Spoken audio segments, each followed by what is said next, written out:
Welcome to Module 5 of Comprehension. This mini lecture will discuss an overview of the assessment of comprehension. Assessment drives instruction. This is true for comprehension instruction as well as any other aspect of reading. When selecting appropriate comprehension measures, generally there are three questions that teachers seek the answers to regarding comprehension assessment. Are students acquiring and applying specific comprehension skills and strategies when reading? Are students able to comprehend at different levels? Are students aware of the strategies they use to comprehend text? When asking, are students acquiring and applying specific comprehension skills and strategies when reading, teachers want to know this because good readers have many skills and strategies at their disposal, and they use those to find most appropriate when reading given text.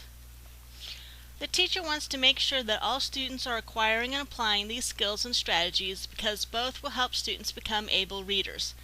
This can best be discovered using observations, performance on daily tasks, Cloze, and maze. These assessments are discussed later in this mini lecture. When inquiring, are students able to comprehend at different levels? Teachers understand that many different levels of comprehension are necessary for excellent comprehension. You want to make sure that students are using higher level comprehension as well as literal comprehension. To discover this, use retellings, informal reading inventories, talking with students, and questioning. Metacognition is an important part of comprehension. When teachers ask, are students aware of the strategies they use to comprehend text, they are asking about metacognition. If students are aware of the strategies they use in reading, they are more likely to use them. Teachers can also help students to expand their repertoire of strategies if necessary. To discover student metacognition, use student interviews, student self-assessments, and the Meta Comprehension Strategy Index. The Cloze procedure was primarily developed by Wilson Taylor in 1953 as a measure of readability. It has since been used for other purposes, especially as a measure of students' comprehension. Cloze is not a comprehension skill. It is a technique that helps teachers gain information about a variety of language facility and comprehension skills. A closed text is an activity in which students replace words that have been systematically deleted from a text. This procedure can help students who overuse phonics and neglect context, as context is necessary to identify the correct word. In general, the procedure forces students to read for meaning, use context, and make predictions. To create, select a passage from a textbook or trade book and retype it.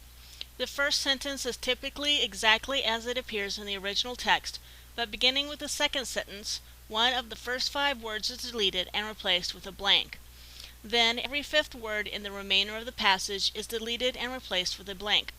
Students then read the passage all the way through once silently and then reread it and predict or guess the word that goes in each blank. They write the deleted words in the blanks. For assessment, only exact correct answers are counted. Synonyms of the appropriate word are counted wrong. Reward 1 point each time the missing word is correctly identified. A percentage of correct answers is determined by dividing the number of points by the number of blanks.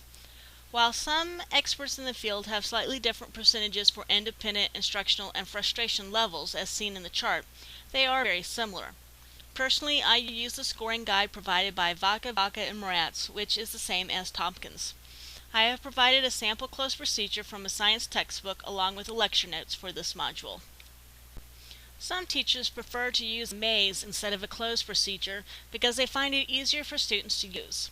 Because words are added rather than deleted every 5th word, they believe it gives students more support. To compensate for this ease, the scoring is a little different. That is, students have to achieve a higher level to reach independent, instructional, and frustration levels. Basically, the maze is the same as the Cloze with the exception of adding words and establishing higher cutoff scores. Shown here is how to create a maze. Pause the mini lecture to read the directions. Story retelling should be coherent and well organized and should include the big ideas and important details. In story retelling, teachers ask students to individually retell the story in their own words, asking questions, if necessary, to elicit more information. Possible questions for fictional stories and nonfiction are shown here.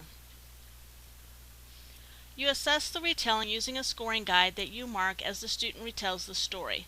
The scoring guide lists important information about characters and events in the story, usually organized into beginning, middle, and end sections. As you listen to the retelling, place check marks by each piece of information that the student recalls. If a student omits information, ask questions to prompt the student's recall and write a P beside information that was recalled with prompting. The Meta Comprehension Strategy Index is another meaningful way to assess students' awareness of the strategies they use in reading. Complete information including the test, administration, and scoring procedures, and suggested instructional techniques can be found in the March 1990 The Reading Teacher, pages 454 to 461.